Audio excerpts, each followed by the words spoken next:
vas recevoir quelque chose ici dans ce programme. Kwamba utapokea kitu hapa kwenye kongamano. Na utarudi na upako wa kinabii. Dieu me dit que je te donne ce qu'il m'a donné. Mungu ameniambia nikupe kila alinipa. Mais avant de donner ça, lakini kabla nikupe hiyo nina swali. Tu vas réussir. Utaweza? Ce n'est pas une vie facile. Sio maisha rahisi. C'est une vie avec beaucoup de sacrifices. Ni maisha ambayo ina kujitolea kwingi sana. C'est une vie, il faut dire non à beaucoup de choses. Maisha ambayo inatakiwa useme hapana kwa vitu vingi. Parce que Dieu décide de délivrer tout un peuple.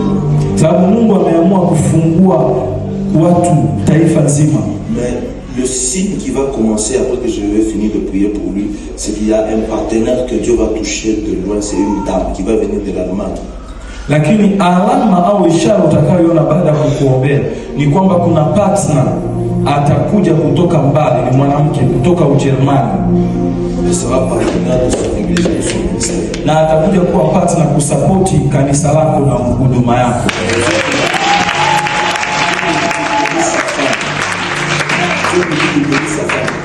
Mungu anasema yuko nabariki mke wako. Na Mungu anakuongezea miaka mingi ya kuishi. Kwa sababu ulimwengu wa giza ulikuwa unataka mke wako asiishi. On disait qu'elle ne puisse pas évoluer, elle devait mourir dans 3 ans. Walisema asiendelee, angekufa baada ya miaka 3. Mais le Seigneur me dit, lakini Bwana ananiambia, puisque toi tu t'es donné à Dieu à cette vision, kwa sababu wewe umejitolea kwa Mungu na kwenye maono haya, Dieu donne la longévité à ta femme. Mungu anampa mke wako maisha marefu. Nataka Mungu aliyenitembelea, Mungu aliyenipaka mafuta, à partir d'aujourd'hui, akupake mafuta kwa siku ya leo.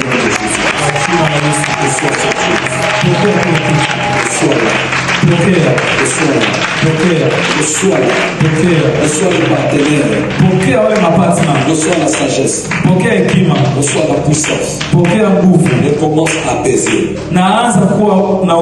Ton retour là-bas kurudi kwako huko va détruire tes hôtels. Itaharibu madhabahu. Et la supériorité sur cette terre t'appartiendra. Na utapata uwezo zidi ya hii ardhi. Sinon à ma parole.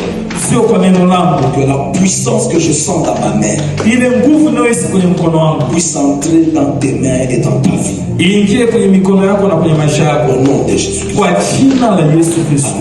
Amen. Amina. Qui reçoit sur sa tête. Mafuta anayopokea kichwani mwake, même sa femme la reçoit. Hata mtu wake anapokea. Même son église la reçoit. Na kanisa yake anapokea. Tout de lui la reçoit. Na kila kitu chake kinapokea mafuta. Aujourd'hui, Seigneur, leo hii Bwana, comme lui sait que sa foi lui dit qu'il reçoit maintenant. Umpe kile imani yake na mwambie kwamba anapokea.